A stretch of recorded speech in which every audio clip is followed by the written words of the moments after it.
என்னதான் இருந்தாலும் திராவிட முன்னேற்ற கழகத்தோட ஆட்சி தான் உண்மையை சொல்லு.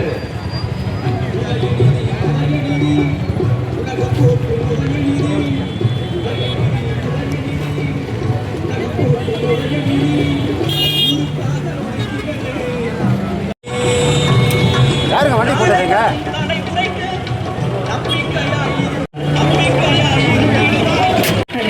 நமது திருச்சி மேற்கு சட்டமன்ற தொகுதி திமுக வேட்பாளர் KM நேரு அவர்களுக்கு வாக்களித்து பெருவாரியான வாக்கு வித்தியாசத்தில் வெற்றி பெற செய்து வாங்க வாங்க என் வண்டியில் வாங்க.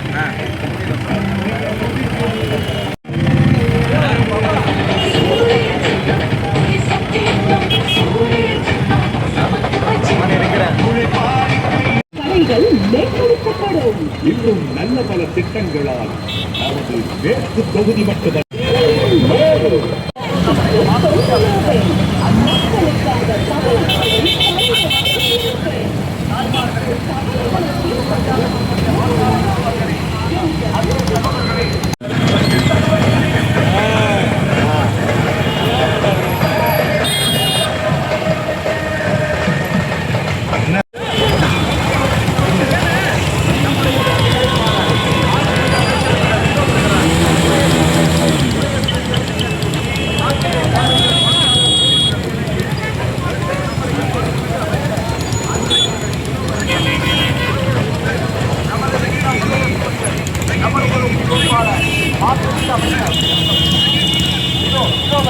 நமது அமைச்சர் இதோ வருகிறார். உங்களில் ஒருவராக, உங்கள் வீட்டு பிள்ளையாக நீங்கள் விட்ட பொழியை தட்டாமல் செய்யக்கூடிய மகத்தான அமைச்சர் நம்முடைய மாண்புமிகு அமைச்சர்.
நமது திருச்சி மேற்கு சட்டமன்ற தொகுதி திமுக வேட்பாளர் KM நேரு அவர்களுக்கு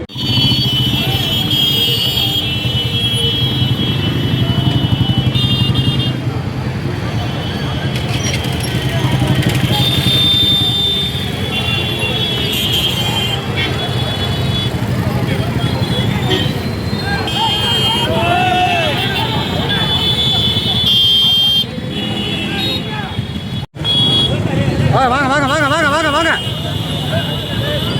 வாங்க வாங்க.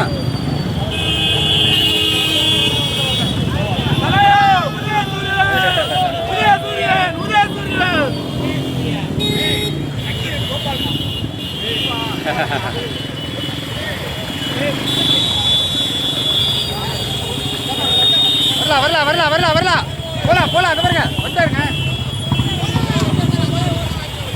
தலைவா. 5 மணிக்குள்ள முடிக்கணும்.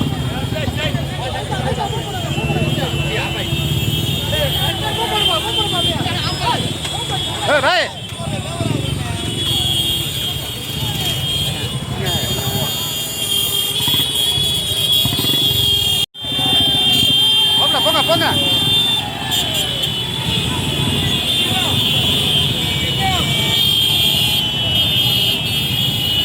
ரைட் ரைட் ரைட் வாங்கலாம் விடு.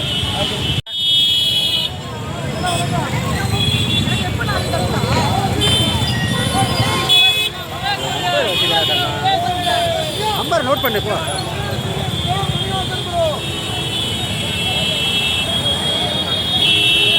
ஏங்க வாங்க.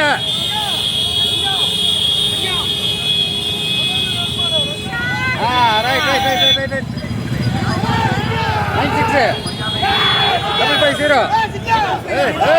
ஏய் போண்டா வாயா. 46 492.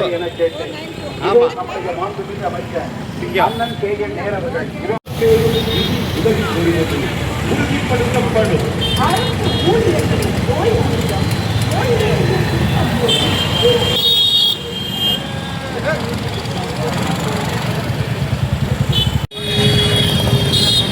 Hey! Hey! Hey!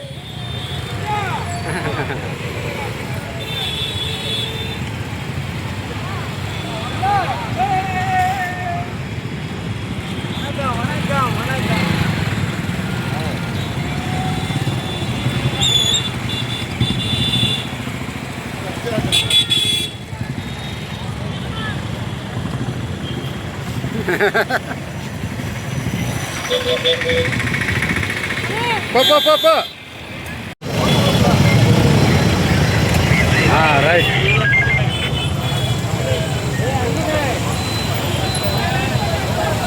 Wata. Hey.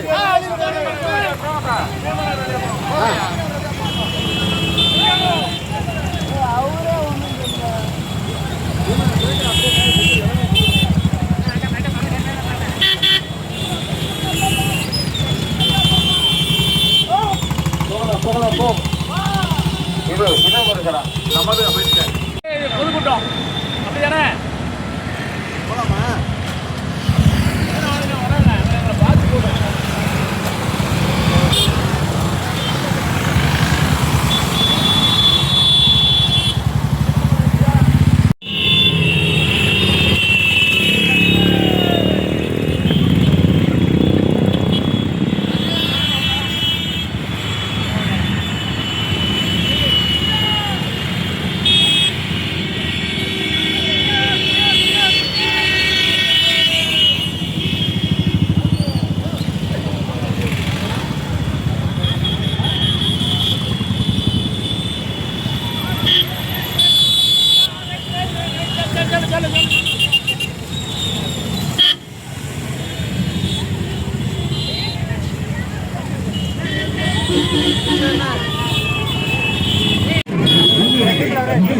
கட்டணமில்லா பேருந்து வசதி வழங்கிய சின்னம் உதயசூரியன். நகர்ப்புற வளர்ச்சித்துறை அமைச்சர் ஆனாலும் அன்பு தலைவர் முத்தமிழ் அறிஞர் சூரியன் நமது வெற்றி வேட்பாளர் KN நேரு. பாதைகள் சீர் செய்து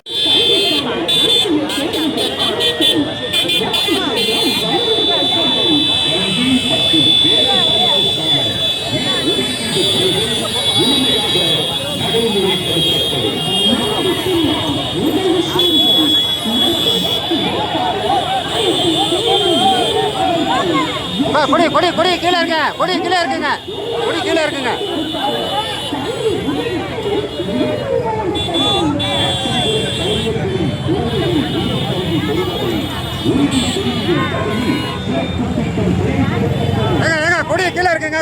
இருக்குங்க.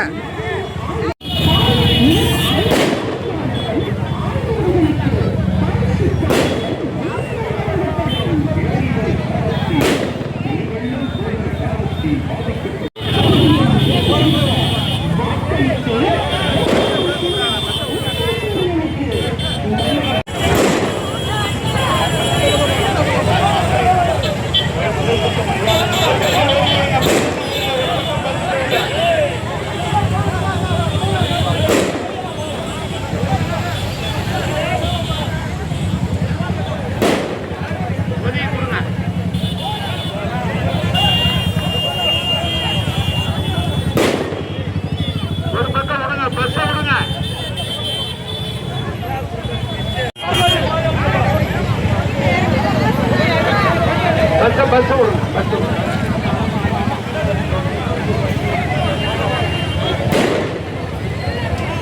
பஸ் விடுங்க, அந்த சைடு விடுங்க, வெளிய விடுங்க, பஸ் விடுங்க. நான் அங்கிட்டு தான் போறேன் சீக்கிரம் சீக்கிரம் பஸ் விடுங்க. போங்க போங்க, என்ன போங்க. கொஞ்சம் வழி விடுமா அப்படியே பஸ் விடுங்க. தலை இந்த பக்கம் வாங்க, இந்த பக்கம் வாங்க.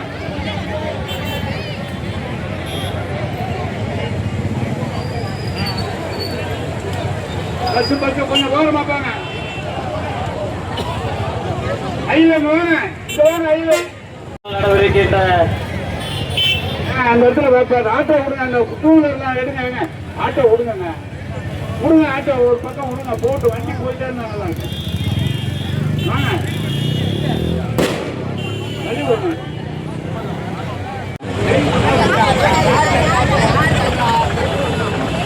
அன்பார்ந்த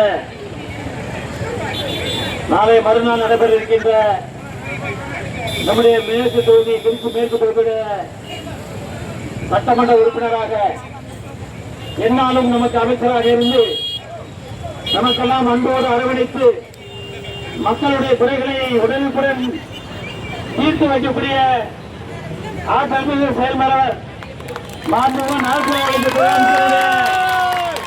இறுதிக்கட்ட பிரச்சாரத்தில் வாக்கு சேகரிக்கும் முகமாக இன்னைக்கு உங்களிடையே நம்முடைய வாக்கு சேர்க்கை இருக்கின்ற நம்முடைய மேற்கு தொகுதி சட்டமன்ற வேட்பாளர் மரியாதைக்குரிய கழகத்துடைய வெற்றி வேட்பாளர் முதன்மை செயலாளர் அவர்களே,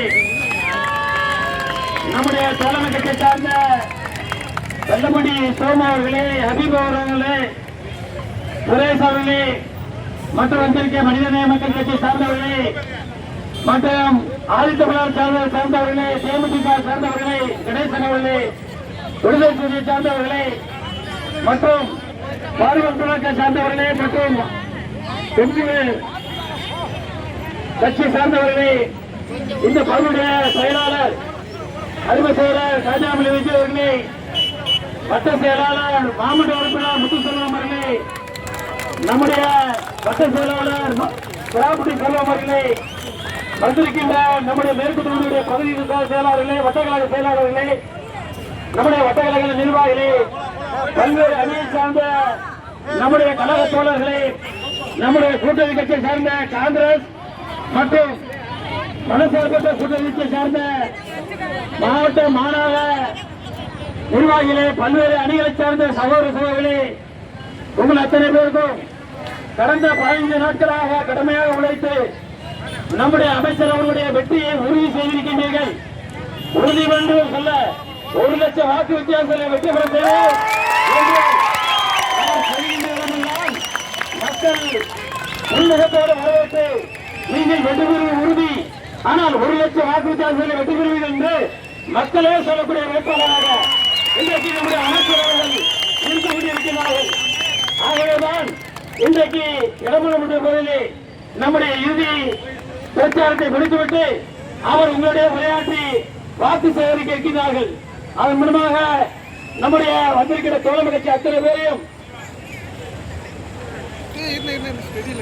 ஒரு நிமிடம் ஒவ்வொரு எல்லாம் வந்திருக்கின்ற நம்முடைய தோழமை கட்சியை சார்ந்தவர்கள் பேசுமாறு அழைத்து இப்படி இந்திய கம்யூனிஸ்ட் கட்சியை சார்ந்த சுரேஷ் அவர்கள் நம்முடைய வெற்றி வேட்பாளர் மரியாதைக்குரிய மாண்புமிகு அமைச்சர் அவருடைய வெற்றி என்பது உறுதிப்படுத்தப்பட்டது. ஆனால் இந்த வெற்றி லட்சக்கணக்கான வித்தியாசத்திலே எதிர்த்து நின்றவர்கள் டெபாசிட் இழந்தார்கள் என்பதை நிரூபிக்கிற வெற்றியாக இருக்க வேண்டும். இந்த தமிழ்நாட்டினுடைய வெற்றி இந்தியாவுடைய தலைவனத்தை மாற்றுகிற வெற்றியாக அமையட்டும் என்று கூறி வாழ்த்துக்களை கூறி முடிக்கிற. நன்றி, வணக்கம். அனைத்து வேட்பாளரும் டெபாசிட் இழக்கக்கூடிய ஒரு சூழ்நிலையை உருவாக்க வேண்டும் என்று கேட்டிருப்பது உங்களுடைய வாக்கு தெரிவிப்பார்கள். அன்புக்குரிய வணக்கத்துக்குரிய மாநகரத்தினுடைய மேயர் அன்பழகன் அவர்களே, நம்முடைய மார்க்சிஸ்ட் கம்யூனிஸ்ட் கட்சியினுடைய செயலாளர் சுரேஷ் அவர்களே, தேமுதிகவுடைய மாவட்ட செயலர் கணேஷ் அவர்களே, மறுமொழி திராவிட முன்னேற்ற கழகத்தினுடைய செயலாளர் வெள்ளமணி சோமு அவர்களே, விடுதலை சிறுத்தைகளுடைய அன்புக்குரிய தோழர்களே, நம்முடைய தமிழ்நாடு முஸ்லிம் முன்னேற்ற கழகத்தினுடைய தோழர்களே, மக்கள் நீதி மையத்தினுடைய தோழர்களே, இந்திய யூனியன் முஸ்லீம் லீக்கினுடைய தோழர்களே, தோழமை கட்சியின் அன்பிற்குரிய நண்பர்களே, அனைவருக்கும் என்னுடைய வணக்கத்தை தெரிவித்துக் கொள்கிறேன். இங்கு எனக்கு பின்னால் நிறைய போக்குவரத்து நிறுத்தி கொண்டிருக்கிறார்கள். நீண்ட நேரம் பேச இயலாது. இருந்தாலும் உங்களுடைய பேராதரவை தந்து மீண்டும் என்னை முடிவு செய்து அன்போடு நான் கேட்டுக்கொள்கிறேன். கடந்த ஆண்டு நம்முடைய மாண்புமிகு தமிழக முதல்வர் தளபதி அவருடைய தலைமையில் நடைபெற்றிருக்கிற ஆட்சியிலே மாநகராட்சி நம்முடைய நகராட்சித்துறை அமைச்சராக எனக்கு பொறுப்பு தந்து எனக்கு இட்ட கட்டளை மற்ற நகரங்களை காட்டிலும் திருச்சி நகரம் சிறப்பானதாக இருக்க வேண்டும் என்று முதலமைச்சர் உத்தரவிட்டு, அப்படி உத்தரவிட்டதன் காரணமாக பல்வேறு பணிகள் இங்கே நடைபெற்று இருக்கிறது. எதிர்கட்சிகள் இன்றைக்கு வாக்கு கேட்கிற போது திருச்சியிலே என்னென்ன பணியெல்லாம் நடைபெறவில்லை என்று எங்காவது ஒரு இடத்திலே நின்று போயிருக்கிற பணிகளை இல்லை தொடர்ந்து நடைபெற்றுக் கொண்டிருக்கிற பணிகளை பார்த்து இந்த பணி முடியவில்லை என்று சொல்கிறார்கள். மாநகரமன்ற உறுப்பினர்கள் இங்கெல்லாம் நமது மரபுபாறை சேர்ந்த மாமன்ற உறுப்பினர் மற்றும் ராம்தாஸ் போன்றவர்கள், நம்முடைய கோட்டத்தலைவர் பகுதி கழகத்தின் செயலாளர் அன்பிற்கினிய சகோதரர் ராஜாமலை விஜி போன்றவர்களெல்லாம் இந்த மாநகரமன்ற உறுப்பினர்கள்லாம் இருக்கிறார்கள். அவர்கள்லாம் சொல்கிற போது அடுத்த முறை எனக்கு கேட்காமலே ஓட்டு போடுவார்கள், அவ்வளவு வேலையை நான் செய்திருக்கிறேன் என்று சொல்கிறார்கள். அதில் வந்திருக்கிற மாநகர உறுப்பினர்லாம் ஒன்று சாதாரண நாள் நினைக்காதீங்க. முத்துக்கள் தான் ரொம்ப ஒரு மாதிரியான நேரம் எதிராக வந்திருக்கிற புஷ்பராஜ் அவர் இருக்கிறார், நம்முடைய விஜய் இருக்கிறார், அவன் மேயர் இருக்கான், எல்லாத்தையும் என்னையும் திட்டுறான். வேலை நடக்கலன்னா திட்டுறாங்க. அவங்களுக்கு வேலை நடக்கணும். கிராமத்துல அவங்க பகுதியில அந்த பகுதியில வேலை பிடிக்க வேண்டும் என்று அந்த ஆதங்கத்தினேன் இதை செய்யலாத செய்யலன்னு சொல்றாங்க. அப்படி சுறுசுறுப்பாக பணியாற்றுற சுரேஷும் மாநகரமன்ற உறுப்பினர் தான், கம்யூனிஸ்ட் கட்சியினுடைய சுரேஷ் துர்காதேவி இருக்கிறார்கள். எனவே நான் சொல்வதெல்லாம் காரணம் அவர்கள் எல்லாம் சிறப்பாக செயல்பட்டிருக்கிற காரணத்தால் மாநகரம் பிரமாதமாக இருந்து கொண்டிருக்கிறது. சில பேர் சொல்றாங்க, நான் நிறைய விளக்கங்கள் சொல்றேன். கிராமத்துல நீங்க எனக்கு 4வது, நான் இந்த தொகுதியில 6வது முறை நிற்கிறேன். உங்களுக்கு விளக்கம் சொல்றது வேறு யோக்கியமானோம்னா இல்லையா? நிச்சயம் கிராமத்துல நீங்க இருக்கிற நகரத்துல இருக்கிற மக்கள்கிட்ட நான் சொல்லுவேன். ஆனால் எல்லாத்துக்கும் விளக்கம் சொல்ல முடியும். எந்த தவறும் செய்யவில்லை என்பதை நிரூபிக்கவும் முடியும். ஆனால் நீதிமன்றத்திலே அது இருக்கிற காரணத்தால் என்னால் விளக்கமாக எதையும் சொல்ல முடியவில்லை. ஆனால் என்னை நம்பி நீங்கள் வாக்களித்த உங்களுக்கு எந்த காலமும் துரோகம் செய்யாமல், எந்த தவறும் செய்யாமல், மற்றவர்கள் சொல்வது போல அவர் சொல்றார், அண்ணாமலை வந்து சொல்றாரு, நேரு வந்து ஜெயிலுக்கு போவாருன்னு சொல்றாரு. அண்ணாமலை திருச்சி மாவட்டமே ஜெயில நிற்கும், திருச்சி மாவட்டமே ஜெயிலுக்கு போவோம். நான் முறை அமைச்சராக இருந்திருக்கிறேன். எனக்கு என்ன கேஸ் கீஸ் போடுறதுக்கு வாய்ப்பு இருக்கு. ஆனா ஒரு பதவியுமே இருக்கிற அண்ணாமலை அவர் பேர்ல 1000 கோடி ரூபாய் வழக்கு இருக்கு. அதனால அவர் கட்சி விட்டே போகல, அவருக்கு இடமே கொடுக்கல, அவருக்கு வாய்ப்பே கொடுக்கல. தலைவர் பதவி எடுத்தாங்க. அவர் பார்த்து எங்களை சொல்றாரு, நீ ஜெயிலுக்கு போன அவனு புதுசு இல்லையா 50 தடவை ஜெயிலுக்கு போட்டிருக்கான். ஜெயலலிதா விட இன்னொரு ஆள் எங்க பேர்ல கேஸ் போடல, 19 கேஸ் மேடையில் இருக்க எல்லாருமே நாங்க ஜெயிலுக்கு போனோம். எல்லா வழக்குகளும் நீதிமன்றத்திலே நான் விடுவிக்கப்பட்டு நேர்மையான என்று விடுவிக்கப்பட்டு இப்போது கடைசியாக ஒரு வழக்கு போட்டிருந்தார். இதையும் நீதிமன்றத்தின் மூலமாக நிச்சயமாக விடுதலையாவேன், நீதிமன்றத்தின் உத்தரவுக்கு கட்டுப்படுவேன் என்பதை சொல்லி, பெரியோர்களே, இந்த பகுதியைச் சேர்ந்த தாய்மார்களே, உங்களை நம்பி நான் சொல்வது, இந்த என்னுடைய அமைச்சரவை காலத்திலும் சரி மற்ற காலத்திலும் சரி யாருடைய சொத்துக்கு நான் ஆசைப்பட்டதில்லை, யாருக்கும் துரோகம் செய்தவனும் இல்லை. நான் கட்சி என்ன சொல்கிறதோ, தலைவர் என்ன சொல்கிறாரோ, கட்சி தொண்டர்கள் என்ன சொல்கிறார்களோ அது. எனவே உங்களிடம் நான் மன்றாடி கேட்டுக்கொள்கிறேன், மீண்டும் ஒரு வாய்ப்பு எனக்கு வருமானால் தளபதி அவர்கள் 2வது முறையாக முதலமைச்சராக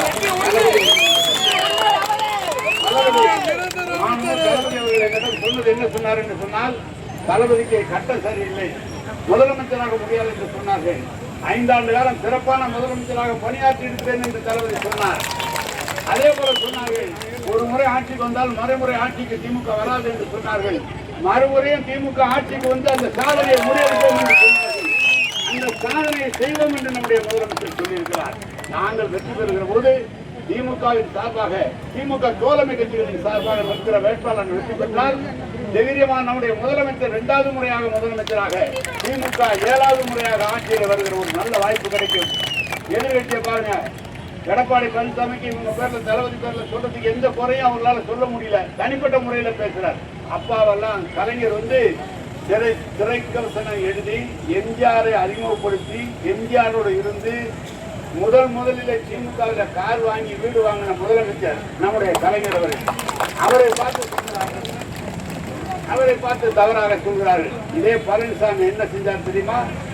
நம்முடைய செங்கோட்டையனை பார்த்து சொல்றார், என்னை பத்தி உனக்கு தெரியாது, எனக்கு ஒரு முகம் தான் நீ பாக்குற, இன்னொரு முகத்தை காமிக்கிறார். இன்னொரு முகம் என்னன்னா முத்துசாமிக்கு எம்ஜிஆருக்கு தான் தெரியும். நீ தப்பிச்சிருந்தா நீ முத்துசாமி மட்டும், அமைச்சர் முத்துசாமி இருக்கிற ஈரோடு இருக்கிற முத்துசாமி இல்லைன்னா பழனிசாமி நீ இருக்க வேண்டிய இடம் அவர் சொல்றார். அவர் தான் எங்கள் மீது வழக்கு போட சொல்கிறார். அவருடைய பாராளுமன்ற உறுப்பினர் தான் நீதிமன்றத்தில் வந்து இருக்கிறார்கள். அவர்கள் எல்லாம் வண்டியாக தவறு செய்தவர்கள் எல்லாம் யோக்கியம் போல இன்றைக்கு திமுகவை நோக்கி கை நீட்டுகிறார்கள். ஒரு விரலை நீட்டுகிற போது 4 விரல்கள் அவரை நோக்கி இருக்கிறது என்பதை தெரிவித்து, நீங்க பாத்தீங்கன்னா பழனிசாமி சொன்னார், நாங்கெல்லாம் சிறுபான்மையினருக்கு ரொம்ப ஆதரவானாங்க, நாங்க பிஜேபி விட்டு விலகி வந்துட்டோம். அவங்க இல்லைன்னா மக்களே, சிறுபான்மை மக்களே, கிறிஸ்தவருமாய் சிறுபான்மை மக்களே, அதிமுக மட்டும் இல்லைன்னா குடியுரிமை சட்டமே வந்திருக்காரு. அவர்கள் 13 பேர் ஓட்டு போட்டுதான் குடியுரிமை சட்டமே வந்தது. அதனால்தான் இஸ்லாமியனுடைய கேள்விக்குறி வந்தது அவர்களால் தான். அந்த அவர்கள் தான் விவசாயிகளுடைய சட்டம் வந்து அவர்களால் தான் வந்தது. இன்றைக்கு ஒரே நாடு ஒரே தேர்தல் என்ற முறையிலே தமிழ்நாட்டில் இருக்கிற பாராளுமன்ற உறுப்பினர்களுடைய குறைப்பதற்கு அவர்கள் ஆதரவு தருகிறார். இதை எதிர்த்தால் நம்முடைய முதலமைச்சர், இந்த தேர்தல் என்பது டெல்லிக்கும் தமிழ்நாட்டுக்கும் உள்ள தேர்தல், நாங்கள் வெற்றி பெற்றால் இந்த தமிழ்நாடு சிறப்பாக இருக்கும் என்பதை சொல்லி நம்முடைய முதலமைச்சர் சொல்லியிருக்கிறார்கள். எனவே அவரால் நியமிக்கப்பட்டிருக்கிற நாங்கள் இந்த ஆட்சிக்கும் மக்களுக்கும் என்றைக்கு நேர்மையானவர்களாக, நாணயமானவர்களாக நிச்சயமாக நடந்து கொள்வோம் என்பதை சொல்லி உங்களுடைய பொன்னான வாக்குகளை உதயசூரியனுக்கு 2ஆம் நம்பர் வாக்களித்து எங்களை வெற்றி பெற வைக்குமாறு கேட்டுக்கொள்கிறேன். என்னால் இன்னும் கூட பல விளக்கங்களை என்னால் சொல்ல முடியும். அவர்கள் இன்றைக்கு வந்திருக்கிற வேட்பாளர்கள் என்ன சொன்னார்கள், என்ன செய்தார்கள் என்பது எனக்கு தெரியும். அவர் பழனிசாமி சொன்ன போது, நான் முதலமைச்சராக இருந்தவன் எனக்கு எல்லாம் தெரியுங்கிற மாதிரி, நாங்கள் அமைச்சராக இருந்தவர்கள் இந்த பகுதியில் இருக்கிற அனைத்து பேருடையும் என்ன விவரம் என்பதை எங்களுக்கு தெரிந்து கொள்ளக்கூடிய வாய்ப்பு இருக்கிறது. பின்னாலே போக்குவரத்துக்காக நிறைய பஸ்ஸுகள் நின்று கொண்டிருக்கிறது. எனவே உங்களுடைய பொன்னான வாக்குகளை எனக்கு அளித்து என்னை வெற்றி பெற வைக்குமாறு அன்போடு கேட்டுக்கிறேன். நன்றிகள். நமது சின்னம் உதயசூரியன்.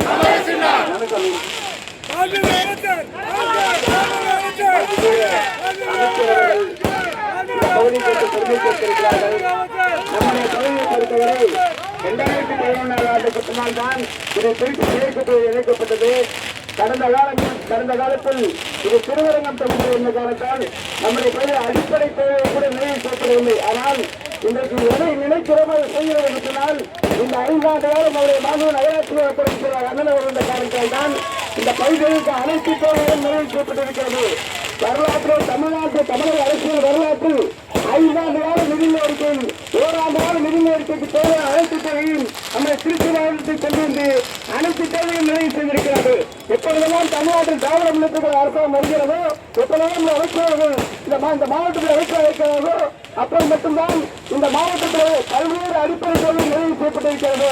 இந்த பகுதிகளுக்கு 2 குடிநீர் திட்டங்களும் நம்முடைய மாநில அமைச்சர்கள் கொண்டு வந்த திட்டங்கள் தான் திருச்சி மாவட்டத்தை தன்னியற்ற மாவட்டமாக சென்னைக்கு நேரமாக உருவாக்கின்ற மாநில தலைவர்களுடைய கருத்தை வெளிப்படுத்துவதற்கு, மாநில அமைச்சர்களுடைய கருத்தை வெளிப்படுத்துவதற்கு மகத்தான ஆதரவுகளை உதவி செய்து வாக்களிக்குமாறு கேட்டு